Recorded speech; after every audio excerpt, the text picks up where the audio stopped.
Imagine you're alone in a room. Suddenly you hear a shrill alarm, and within 2 minutes' time, 200 teenagers pour into the room. They go to shelves that are around the room, and they open boxes, and they pull out objects of all shapes and sizes, and then they sit in front of you, and they start making sound right at you. This is my life every day. I'm a high school band director, and I love every minute of it. I teach in a program that has earned gold medals at the national level for 40 consecutive years. So when people want to talk to me about my job, they often ask, how do you motivate people towards excellence? It all starts with the bricks in my room. The bricks in my classroom are very, very, very plain. They have zero character. They're these plain white rectangular bricks. If they had a character, it would have to be described as institutional at best. However, 13 years ago, an interesting phenomenon occurred. About 10 students decided they wanted to claim some bricks. So they each chose one and wrote their name and their graduating class on the bricks. They did so in a back practice room with the thought that maybe they wouldn't get caught or no one would notice. Well, people did notice. The next year saw a few more bricks, and the year after, even more. Until finally, 3 years after the original bricks were claimed, some grade 10 students came up to me and said, "Hey, Miss Ferguson, what's the deal with the bricks? How do we earn a brick of our own?" And it hit me. The bricks were the talk of the class. These students were spending time trying to figure out how to get a brick of their own.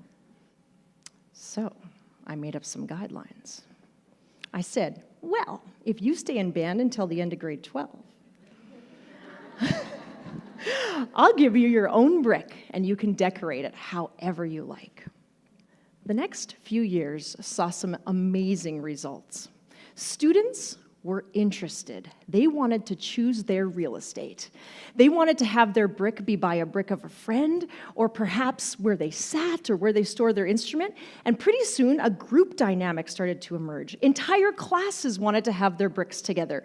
One class painted their background green, another yellow, and finally another one put a border around their bricks and chose a brick in the middle to display all the accomplishments they'd made for that year. The students had spoken. They wanted to be remembered as individuals, but also as part of a group, and they had proven that excellence was important to them. Whether I'm in my band room or directing an honor band or at a music camp, my job is to bring people together towards excellence. People with other focuses in their lives, people with other backgrounds, they have to leave all that baggage at the door, and they have to come together towards one final excellent musical product. Now, I've started to wonder, is excellence being lost in a vortex of smartphones and social media? How do we satisfy the craving people have for love and attention that they're often trying to find through web-based relationships? We all know about Maslow's hierarchy of needs.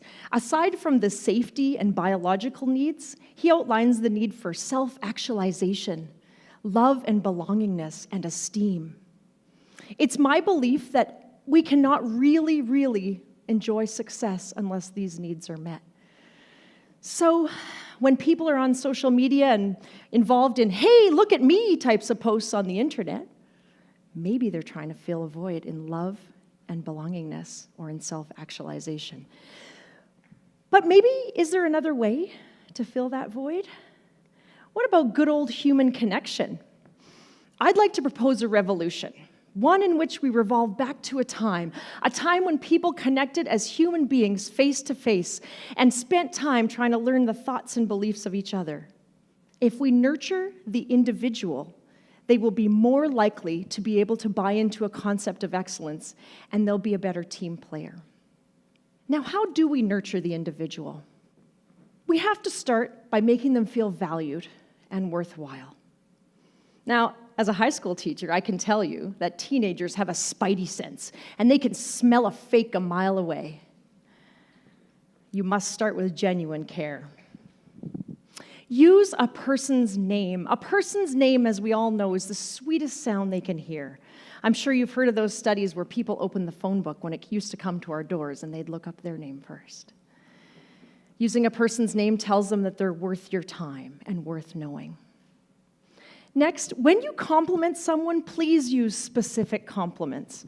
As a band director, I've done hundreds of concerts, and at the end of the concert, often the comments come, "Hey, good job." You'd be surprised at the different reaction from students if you say something like, "The way you played that note at the end of the second movement made my heart flutter, and it took me back to the moment I saw my son Nate for the first time." Their eyes get wide and they say, "Well, thank you." Excellent.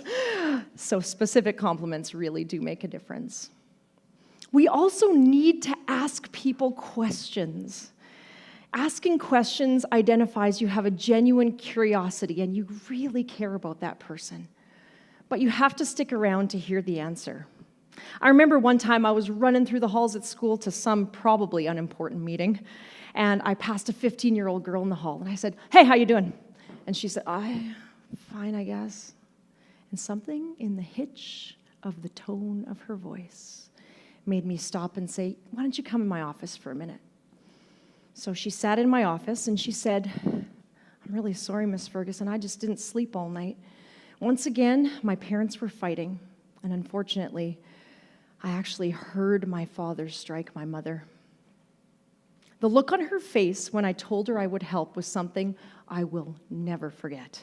If we nurture the individual and make that investment, people will be more able to buy into a group goal of excellence.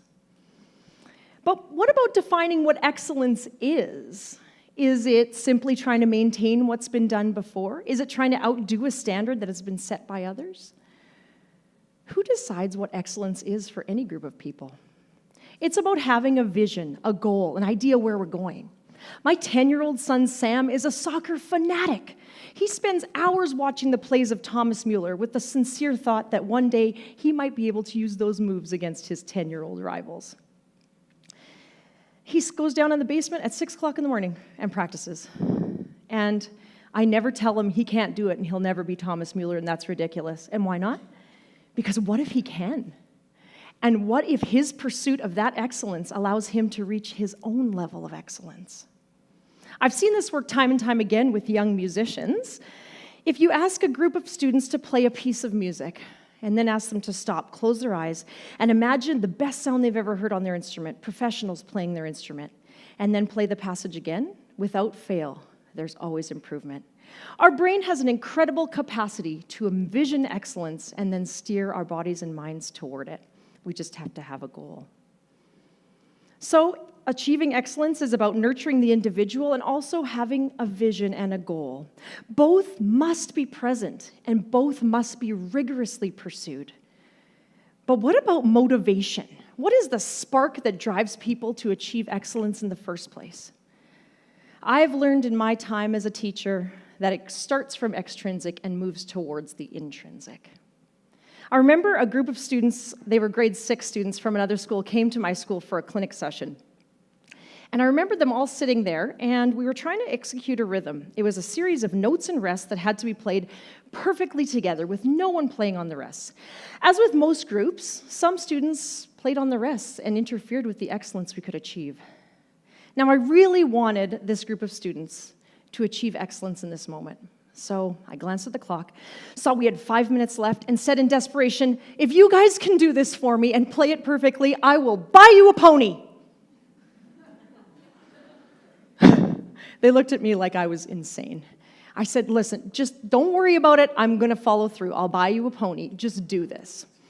So a magical thing happened. They sat forward, eyes gleamed, and they all executed the rhythm with perfection. It turns out they always had the tools to achieve excellence. They just had to be motivated to do so.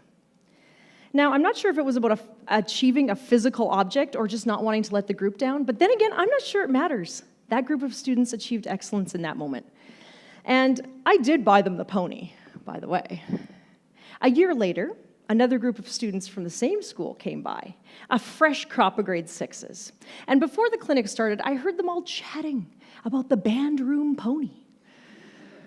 So I thought, man, this thing's become legendary. I'm going to see if I can offer these guys a pony as well.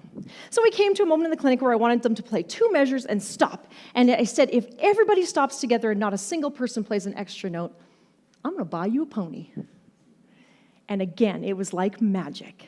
They sat forward, eyes gleamed, and they executed the 2 measures with not a single mistake. Now, I'm pretty sure it was not about that $9 pony that I ended up buying them. I'm pretty sure that they just knew they were part of tradition and legacy and did not want to be the ones to let anyone down. If we think about moving towards success with the metaphor of a ladder, we can imagine someone climbing towards success. Having a vision helps them to know where to set up the ladder and motivates them to set it up. Nurturing the individual gives them the strength to climb it 1 rung at a time. But probably the most important part of the image is giving the ladder something to lean on. And this is where my bricks come in.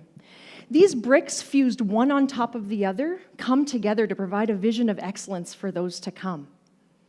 My students have been taught through these bricks that they're valued as individuals and yet as a part of a group, and that the group needs them in order to succeed. And it's my belief that they're going to go out into the world and collect bricks of their own to give to others. And I believe they're going to build something fantastic. Thank you.